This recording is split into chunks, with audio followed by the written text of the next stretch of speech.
Maddie and Steve, they set the stage. From classic bouts to the modern age. Every slam, every story, every legacy comes alive with wrestling pedigree. So tune on in, the spotlight's bright. The ring is ready on this podcast night. It's wrestling pedigree.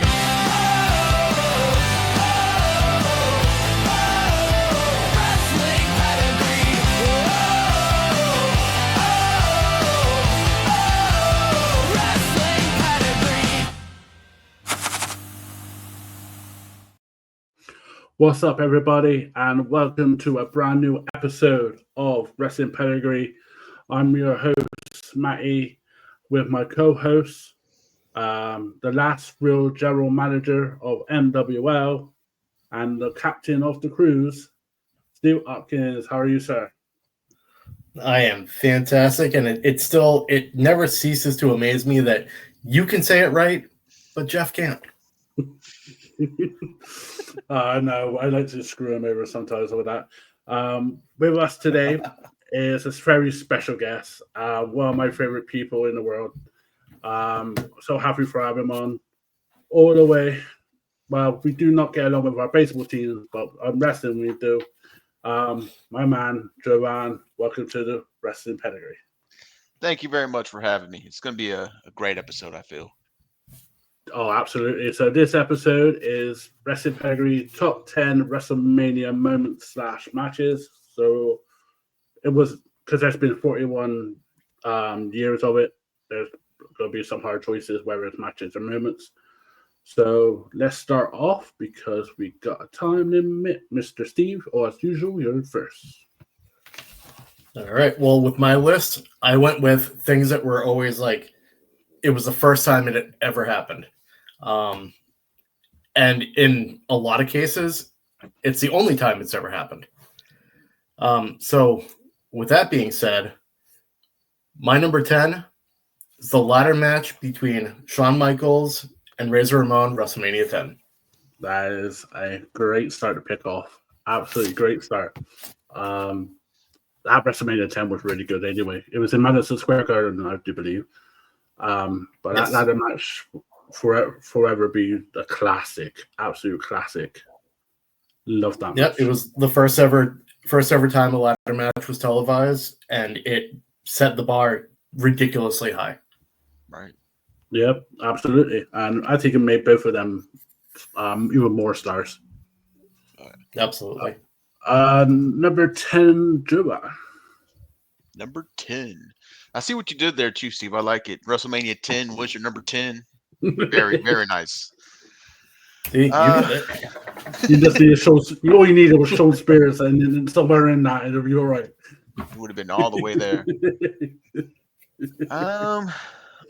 My number 10 spot goes all the way back to WrestleMania 3, considered still to this day, and this is why it's number 10, as one of the benchmark matches in all of WrestleMania. I'm going Savage and Steamboat. Oh, that is beautiful match. Beautiful. And I will admit now, that's my number 3. Oh, all right. For me, that's one of my favorite matches of all time, and I could watch that match over and over and not get bored because it's such a classic. That's great. But absolutely a great start to the list. My number 10 is a moment, and I was thinking about this moment recently due to a passing of a legend. My number 10 is The Rock, Austin, Hogan, WrestleMania 30 at the Silverdome. Nice. So, and that is actually my number 7.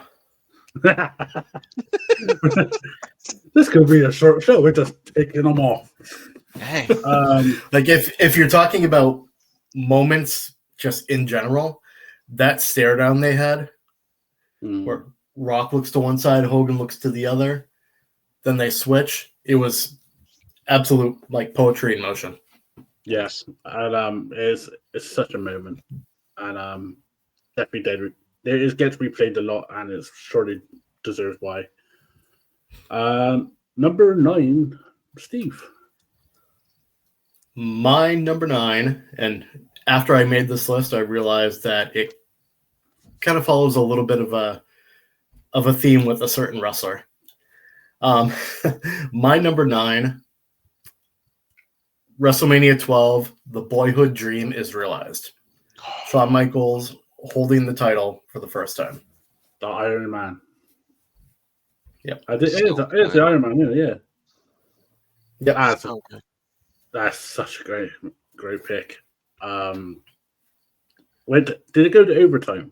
I do believe in it. Graham Monson came out and then said, we're going to time, and there was no pinfalls. It was 16 minutes of just pure, beautiful. One of the best calls in all of wrestling, the boyhood dream. That was, yeah. It was better than What a Maneuver. But I love that. I love that. I can see where you go from WrestleMania 10 to WrestleMania 12. I can see the theme, and I can see he was in the theme. WrestleMania bliss. Number 9, Joanne. Number 9 for me was history. This not only was history, it was another time where it kind of felt like the fans made this champion.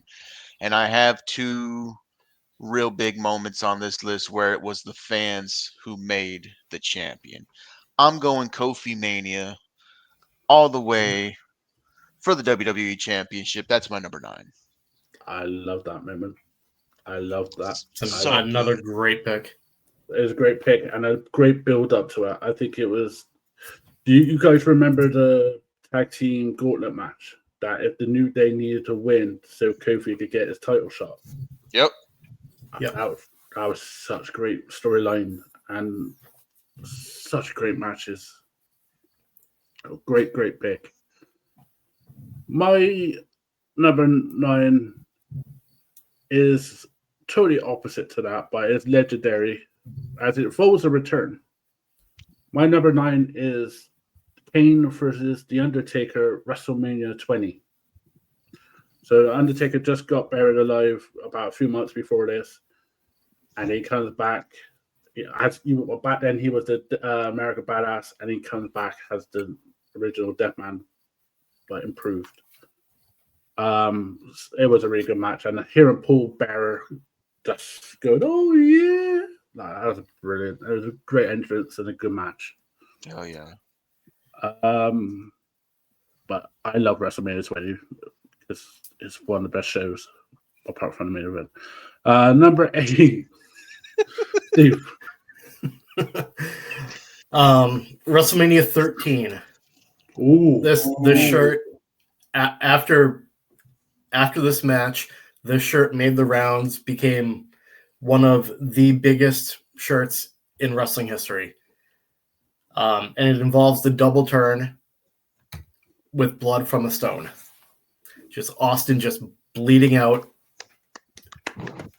Beautiful, absolutely beautiful. Oh man, I didn't understand.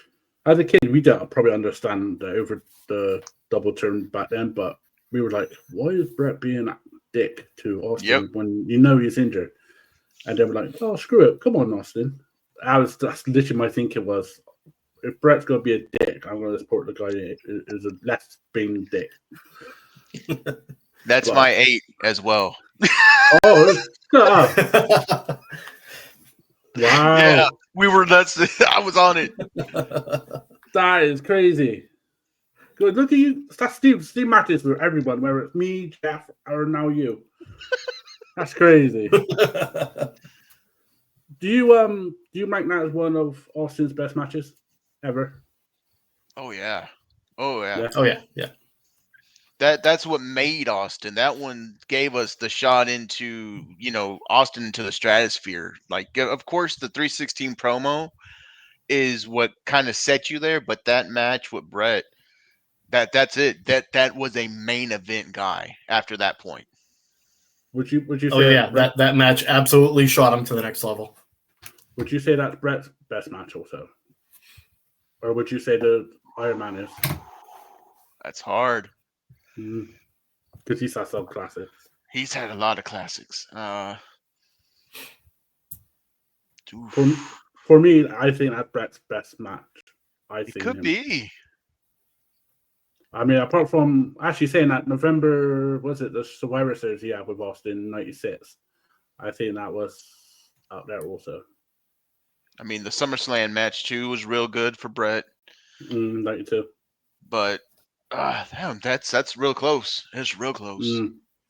It's real close. I mean, being as much of a Bret Mark as I am, it's so tough to say. But yeah, I'd say that's probably in the upper echelon of his best matches. Yeah. Seeing as both of you are in line for your number 8, my number 8 was totally opposite to that, but still bit carnage. My number 8 was the first ever Money in the Bank at WrestleMania 21. Ooh. I mean, that was a highlight reel. Shelton Benjamin stole the show. Edge winning. Just great matches, great spots, and it's one of those matches you could go back and watch over and over again. That made Edge's Absolutely. career. The ultimate opportunist came because of Money in the Bank. Yep. Oh yeah, great. And he never won it, which is crazy.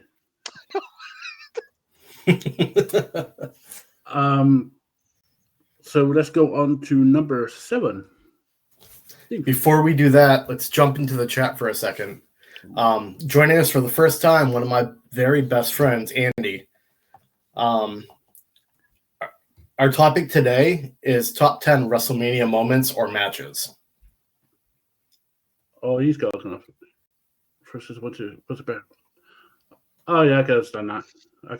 What you meant by that. It was definitely his most historic art match, but I still think Bret versus 1-2-3 Kid was a better technical match. Totally understandable on that. Yeah.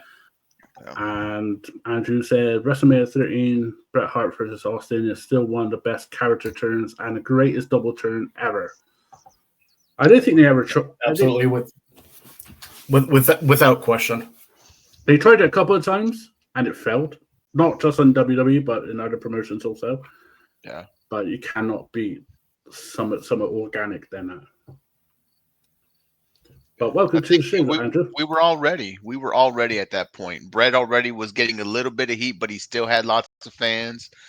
Austin was already that anti-hero hero people love to cheer for. It was organic in the build and organic in the turn. Oh, absolutely. Just one of my favorite matches anyway. But let's go on to number 7. Steve. My number 7 was already called. Oh yes. Rock versus Hogan. Absolutely. What is yours then, July? My 7 has Edge, of course. Ooh. The spear from the ladder to the depths of hell. WrestleMania 17, which to me is one of the best all-time WrestleManias. That spear is iconic. Oh yes. Oh yes. So my number 6 is actually the TLC from WrestleMania 17. So Nice. you could just move it up a little bit. And see, that's exactly why the TLC wasn't on my list, because I knew you two were going to talk about it. Oh, absolutely. WrestleMania 17 is my favorite of all time. That card is forever. I'll 100% agree. Forever should be idolized, and just think, how the freaking out did they actually freaking get that completely perfect from the start to the end? Because I don't think any other show, any promotion has got to that much, to that top. But yeah, WrestleMania, that TLC was brilliant. I loved it. Absolutely loved it. I think there's more people in there. I think there was like, so you had the Dudleys, you had the Hardys, and you had Edge Christian, then you had Lita, you had Rhino, you had Spike. It was nuts. It's nuts, man. And I agree with that spear. I mean, they practiced it before they said, but you cannot practice how you bump on that. Love that. Bump. So, yeah, but anyone else but Jeff, you wouldn't have done it. Right. Jeff will be the only one. They said, Devon, could do it, but D1's scared of heights anyway. He's scared of heights. He would have done But it's such a great match. Such a great match and a great moment. Well, seeing that is your number 7, and I'm going to miss out on my number 6, let's do my number 7, which is recent, as in last year. Oh, wow. Cody Rhodes finishing his story against Roman Reigns at WrestleMania 40. Just chaos. I knew it. And that is your number I knew 6. that was coming up. I nicked Juval's number 6. Brilliant. He took my 6, I got his 6. Oh, that means number 6 is just Steve. Yes. That is, you gotta admit, it's one of the best finishes to any match. So good. All the chaos at the end and the pop. And I was there. Oh, no. They have tried to redo it a couple of times. I mean, last night on AAA, they kind of tried to do it a couple of times, but it's so brilliant just to have obviously Cena there and the Usos, and I love that finish. Such a good And it's one of the best matches they've done. Yep. And I don't know how Seth got into the ring, but he did. Below the knee and everything, he still made it.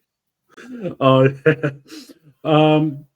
Before we go on to our number 6, let's have a quick break and let's talk about your wardrobe. So, with the NFL season and the NBA season upon us, and we're going right in there to the playoffs in the Major League Baseball, and with Halloween just around the corner, it's time for a new wardrobe.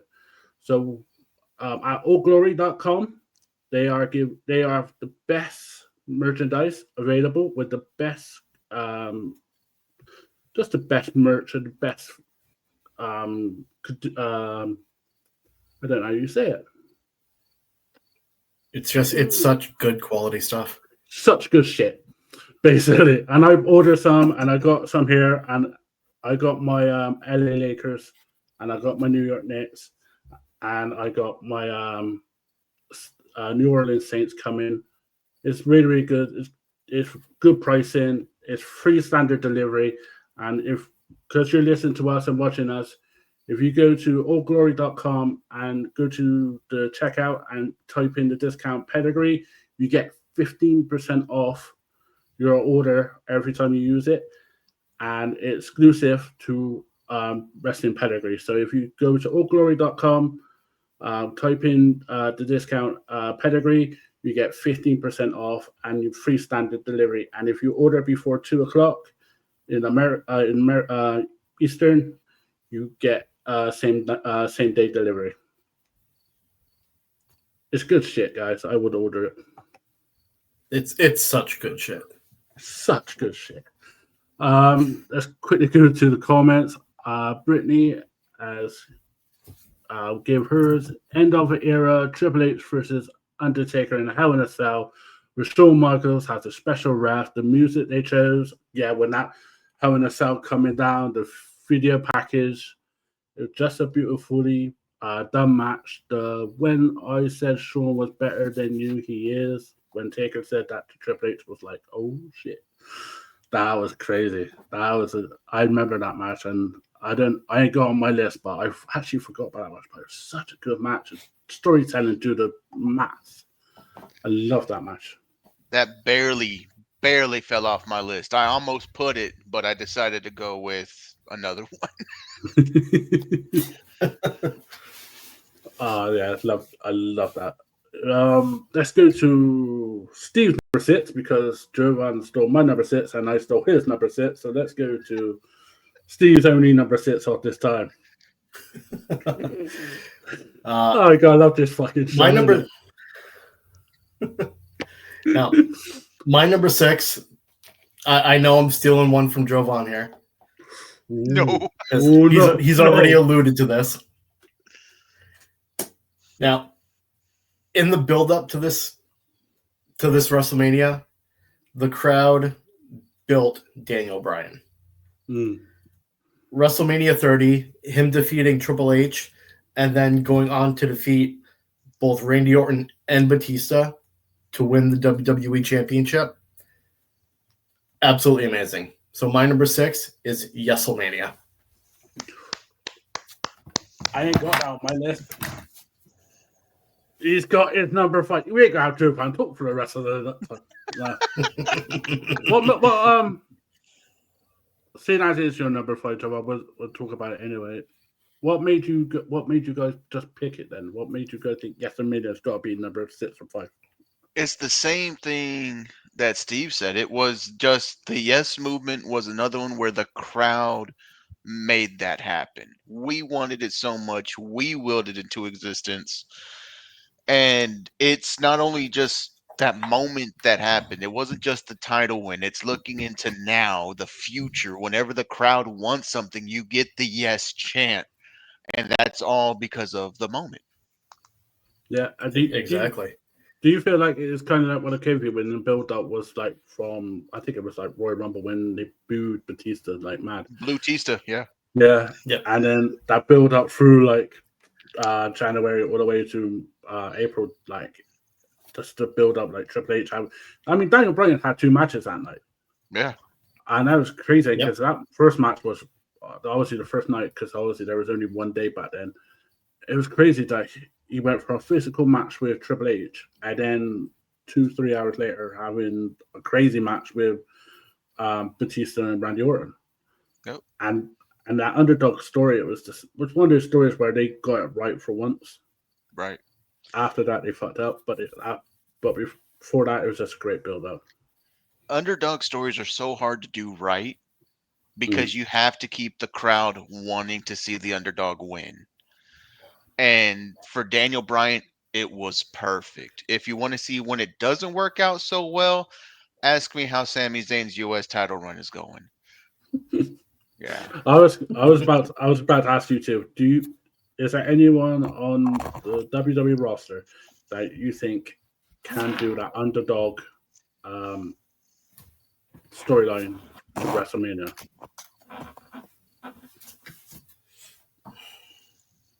No one? On the current roster, Off the no. top? No. On the Off top of current- my head, I current can't think of roster. anybody. No. Recently released, Karrion Kross. Yes. Yep. Current roster, nobody. And I would say that they'll try with Sami Zayn, wouldn't they? I have a feeling that Sammy and Saudi might try to do that kind of storyline as the Yes movement. I don't think it'll work because we see it coming. It would have to be a swerve for us to kind of buy into it. Oh, absolutely. Yep. Andy is typed in with the Daniel Bryan versus Triple H as one of my first times as a fan.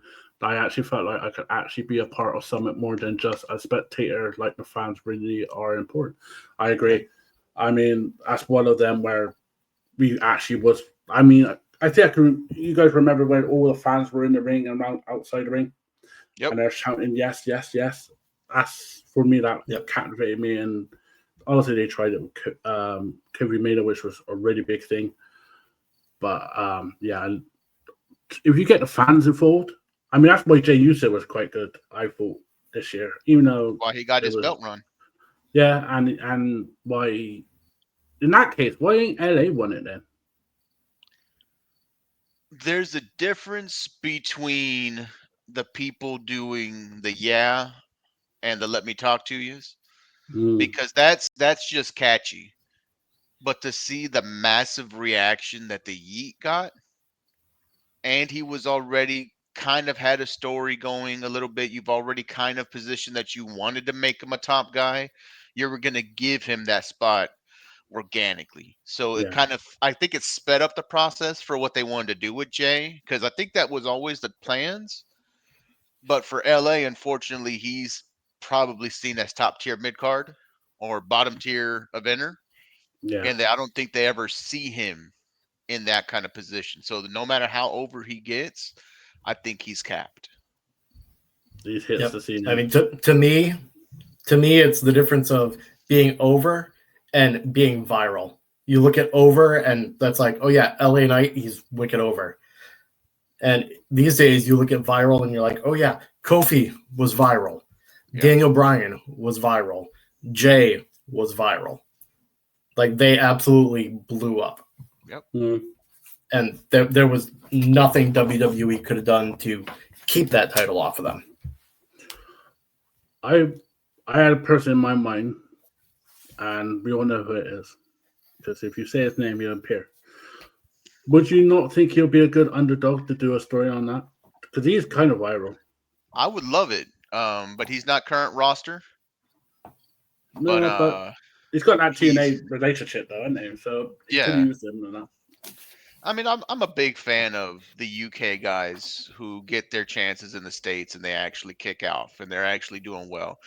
Because I'll be the first to say, dude, I am the biggest Grado mark in the world. I don't care. I would put the belt on him today. I really will. But and that's just a piss off Justin, but yeah.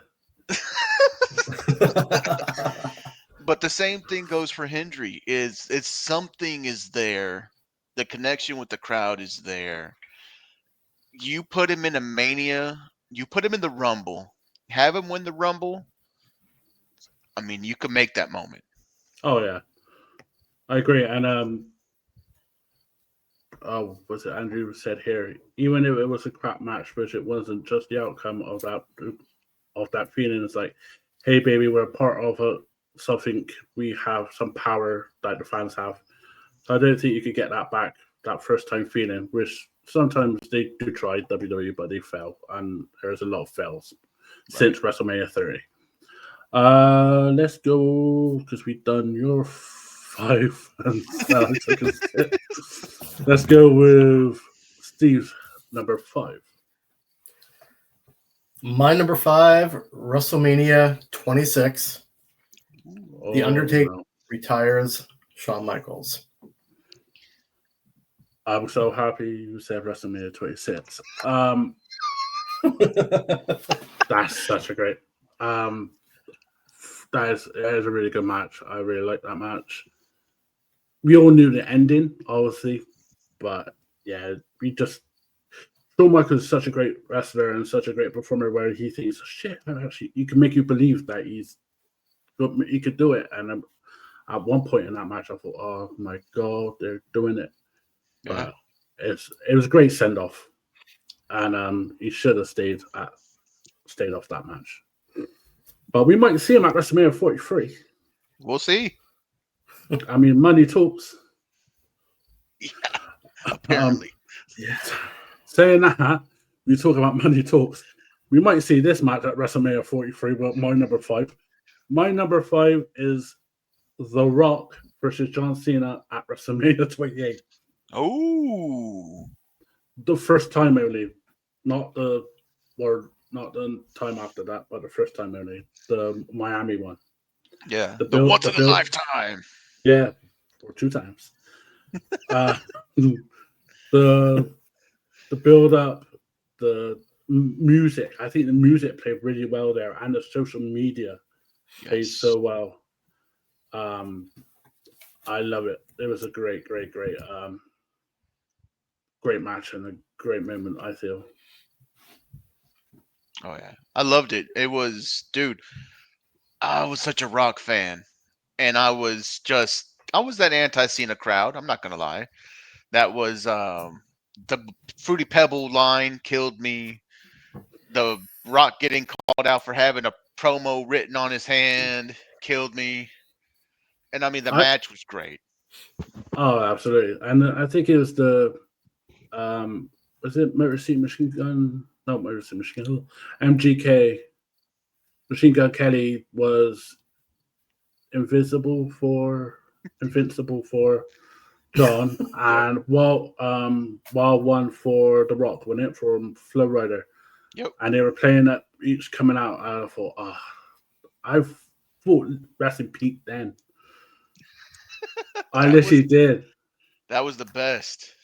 That was, and this WrestleMania 28 with the scene, like it just arena was brilliant. Worked. And they ruined it the next year because it had a title into it. Right. Andrew goes the first once in a lifetime. Absolutely. Yeah. Right, so we've done my 5, we all done ours, so we're all up to number 4, and we're going back to Steve, Oh, my number 4, which will probably be WrestleMania 24. WrestleMania WrestleMania 24. 24. Five words that are sure to make you cry. Oh, I'm sorry. I love you. Oh, I love you too. Oh, that's such a. You could just make make your list just Mr. WrestleMania, because we all know. Oh man, I actually did cry after that match. I did too. Then I hated myself because then I saw Rick on TNA 3 months later. Right? Pissed me off even more. It was such a great match. Such a great match. I did not think Shawn was going to win. No. But when he said that, No. it was about. I kind of say, apart from the 80s and some early 90s of Rick's, I think that was his best match. Turning after 50. And he did that was his best match. And there's a lot of retirement matches in your list, Steve, because I know. I'm waiting for Bret Hart versus Vince on your list now. There's no more retirements after this. I can promise you that. Nice. But it's a great pick. I won. It's a really good match. If I wasn't so stupid, it would have been on my list. You're number 4. My number 4 has been erased from the records of the WWE. You can cancel me if you want to. I don't give a damn. Chris Benoit and Eddie Guerrero, WrestleMania 20. You can kiss my ass. That was one of the best moments of WrestleMania of all time. I agree. It's one of the best moments. I can't agree more. It's one of the best moments, and this is our 9th episode, so we will be cancelled after this. No, it was a great moment, and it was a really good. Both had really good matches at WrestleMania 20. Yeah. And Eddie versus Kurt was really good, and that triple threat was crazy. That it was, when it's really good when they have to do it again the following month for Backlash. Exactly. Just to get more money. So a great moment, and obviously kind of is hidden in the warehouse, but it's one of mentioned as much in replays no more. But it used to be the Mania moment. Oh yeah, it was years back. Before 2007. It was replayed every month. Yeah, like when it was Eddie Guerrero, any match that anyone that mentioned Eddie, they will show the hug, and then any Benoit matches that mentioned Eddie, they mentioned it. I mean, they did it when it was Benoit versus JBL at WrestleMania that year. Yep. They showed that hug multiple times because JBL was heating on Eddie, so it's unfortunately a really, really awesome moment that has turned cancelled. Actually, there you go. Andrew just said something. This is where you separate the art from the artist. Benoit and Guerrero is without a doubt one of the greatest. So, absolutely. That's my OCB. There you go. So there you go. Number 4 for me is we're going way back, way back to WrestleMania 3. We are doing Hogan versus Andre with that slam. One of the most replayed, and I ruined Steve's number 2. Yep. Brother, sorry, brother. But it's one of the most replayed, and as it's your number 2, let's talk about it, Steve. Why did you have that as your number 2? It was the first time that, supposedly, it was the first time anybody had ever slammed Andre.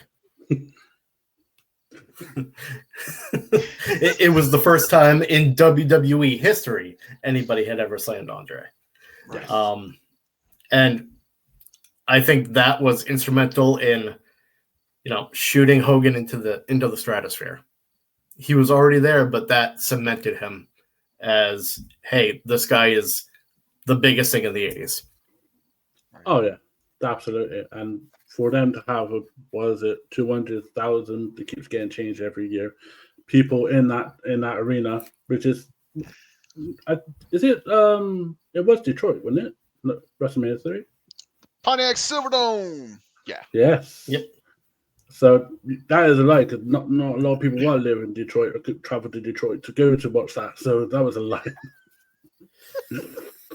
But I love Detroit, really.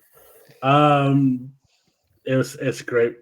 That it's crazy that it's two moments out of there.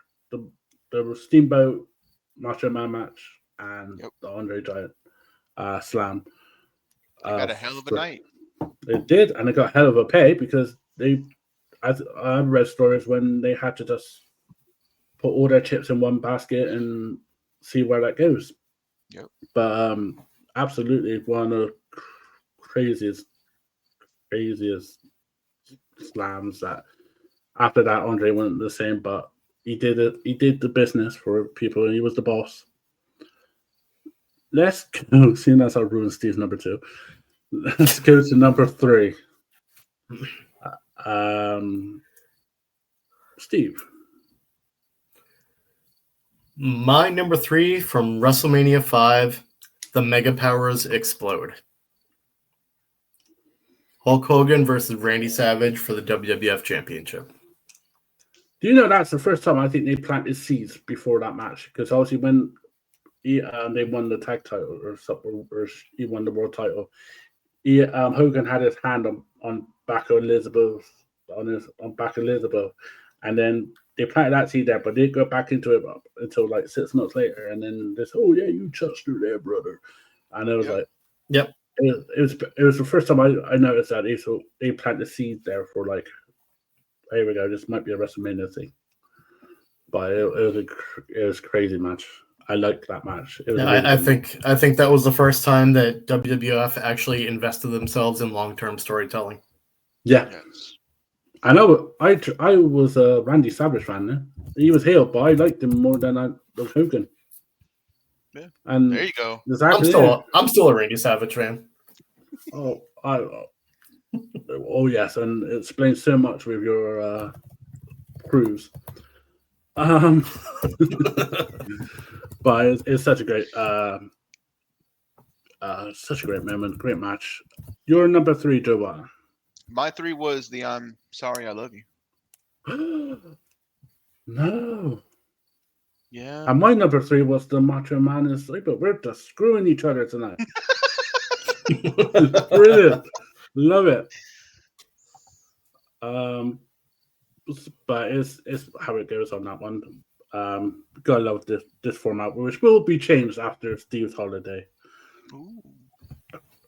Because we don't screw each other over. Let's take a quick break and let's get woken up by Strong Coffee Company.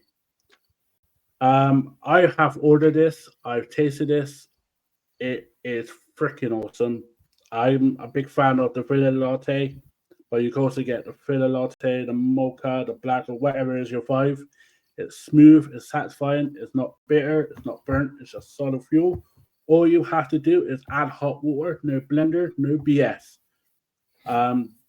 All you gotta do is go to strongcoffeecompany.com, go to discount, type in Pedigree, and exclusively with Wrestling Pedigree, we give you 20% off your first order and beyond. I will admit this ain't your average cup of sludge. It's packed with organic coffee, grass-fed colon protein, MCT oil, and the thing is really, really nice. I don't get any crashes.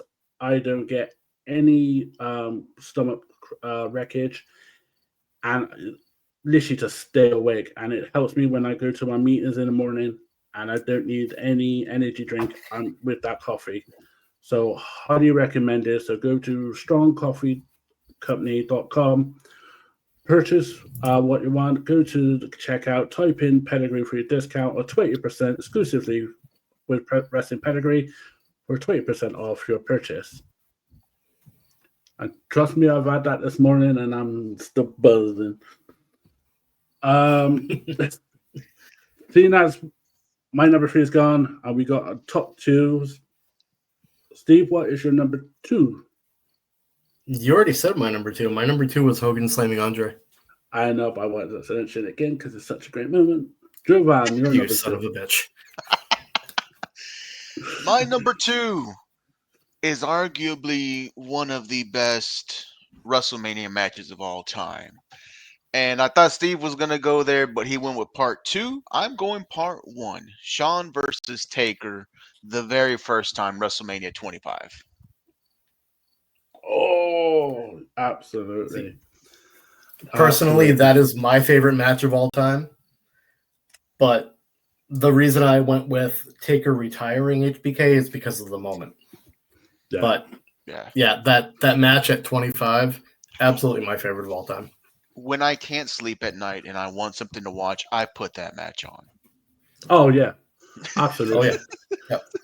Even when someone screwed up the one spot, it's still one of the greatest matches of all time.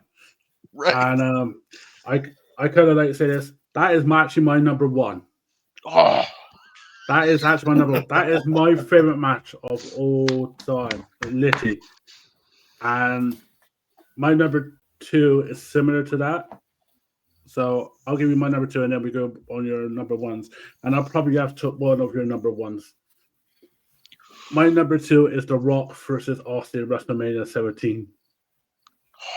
man, that's a good one. That was my number 2. Just the build up, just the bloody promo music of Limp Bizkit on My Way. I'm hyped just like thinking about that, but it was a great match. I loved the moment when Austin shaking McMahon's hand and Austin calling him the fucking devil. And Paul Heyman high voice goes, "You saw this now." And the match was brilliant, and as usual, The Rock oversold. But it's such a great. I love it. It's a brilliant match. And He almost flipped himself out of the ring on that stun cell. Yeah, but you did that more in 2003 when it was the third meeting. And I thought, what the hell?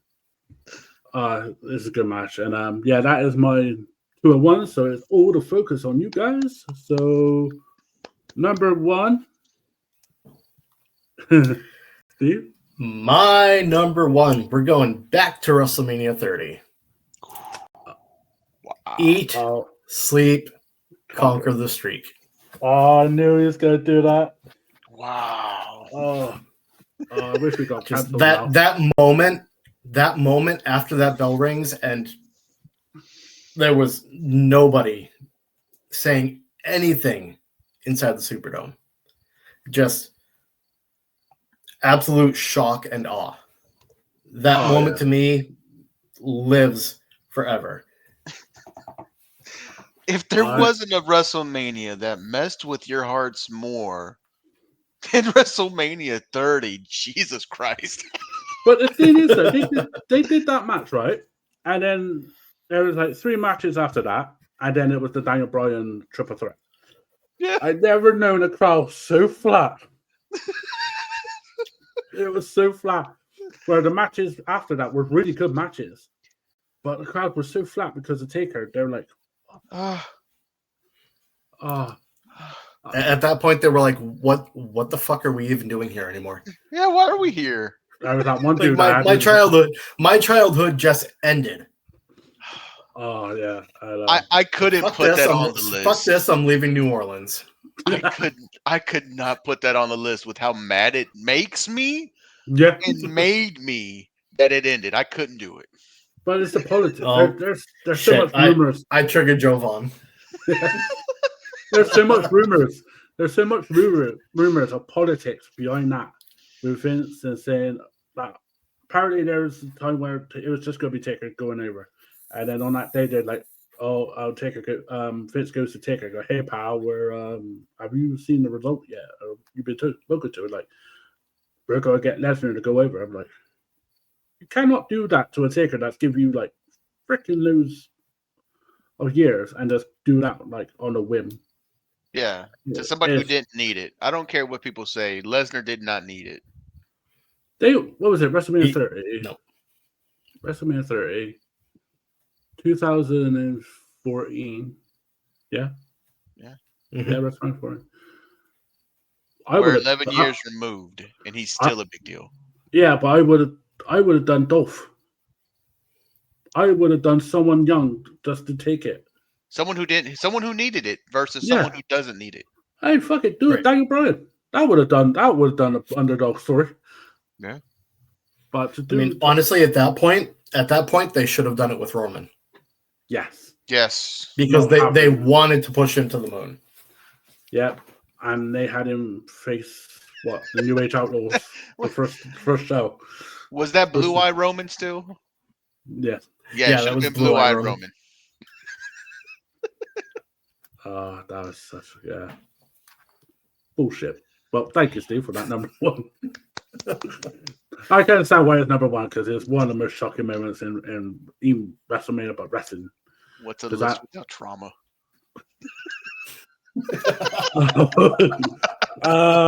Your number one, Joanne. My number one takes it back to number one. This is the marquee match that really started it off. That's going to carry us into Saudi Arabia next year or 2 years from now. This is Hogan and Mr. T versus Piper and Paul Orndorff. The publicity that went into that match, the promotions that made that match, that made WrestleMania 1 what it was. And that's why we're still here today watching the damn thing. Yep, I totally agree. I mean, they had Liberace, they had Cyndi Lauper, they had Muhammad Ali, they had Pat Patterson as a referee. Yep. It had everything in that main event, and I love listening to the story from Piper on the Legends of Wrestling when he was talking about just being in that first WrestleMania and the one after that, and like how difficult Mr. T was, and Hogan doing his thing, and Mr. Orndorff just actually going on, and Cowboy Orton out in the ring. I love it. It's a really, really good tag team match. Mr. T's daughter is now doing stand-up comedy, and she has a routine where she said it's not going to make sense to people who aren't wrestling fans, but as a child trying to tell people that your dad was Mr. T, and then trying to tell people that your dad got beat up by a Scottish dude in a ring on a supposedly fake sporting event, and you had to go with him to the doctor while this big dude named Hulk Hogan was calling and checking in on him. She goes, it just sounds like bullshit. Not only am I not Mr. T's daughter, but none of that ever happened because wrestling is fake, right? And I'm like, oh, this is amazing. Oh, that's a hell of a joke. I loved it.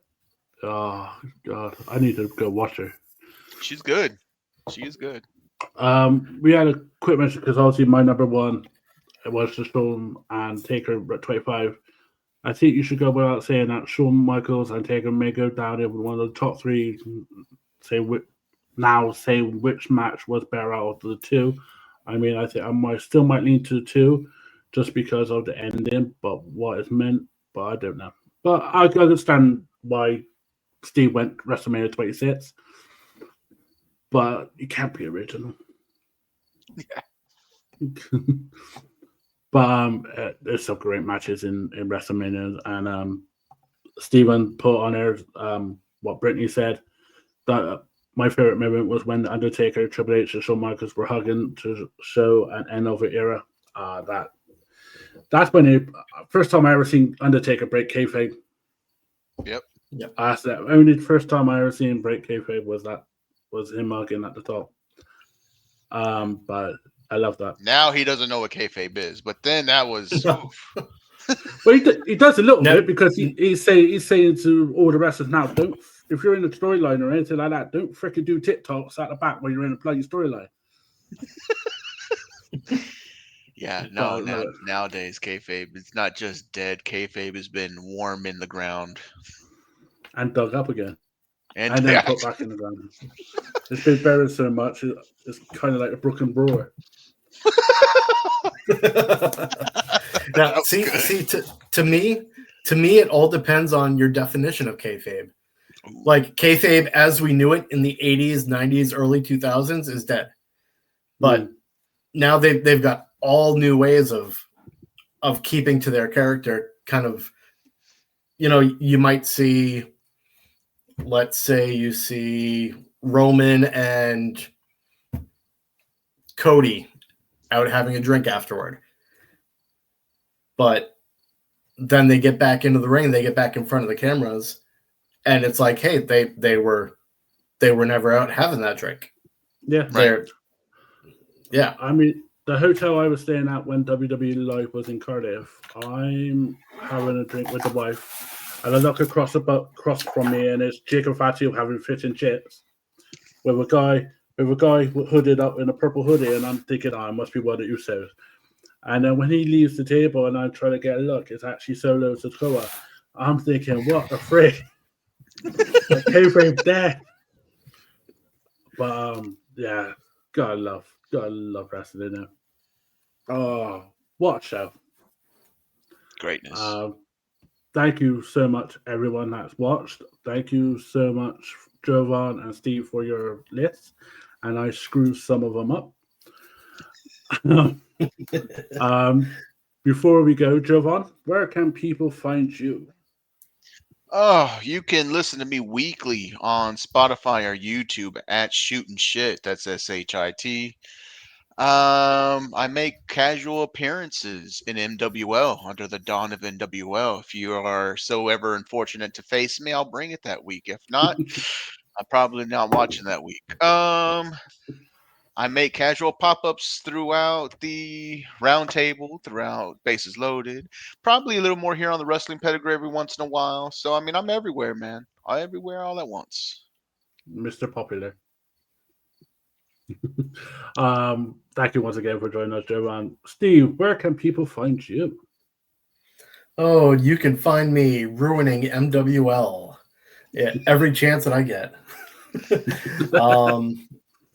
You can find me right here on the Meltdowns Wrestling Pedigree. You can also find me, and I'd say at this point maybe bi-weekly, on the Wrestling Roundtable.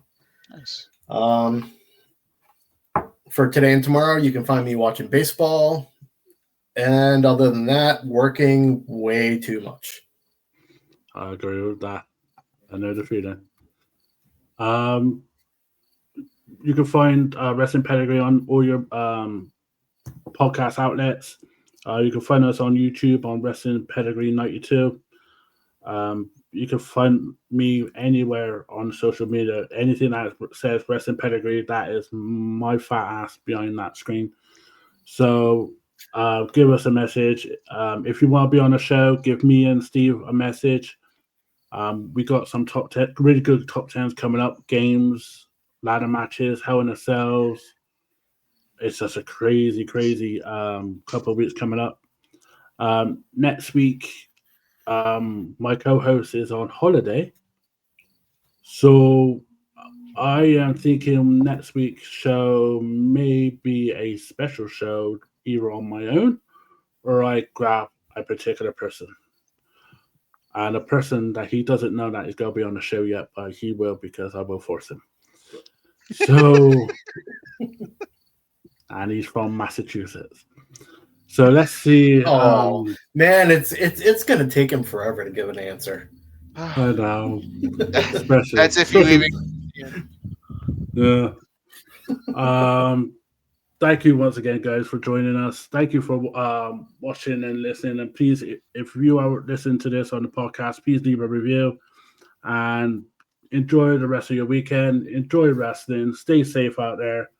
And I'm going to say this because of recent, don't be a dick. Thank you, guys.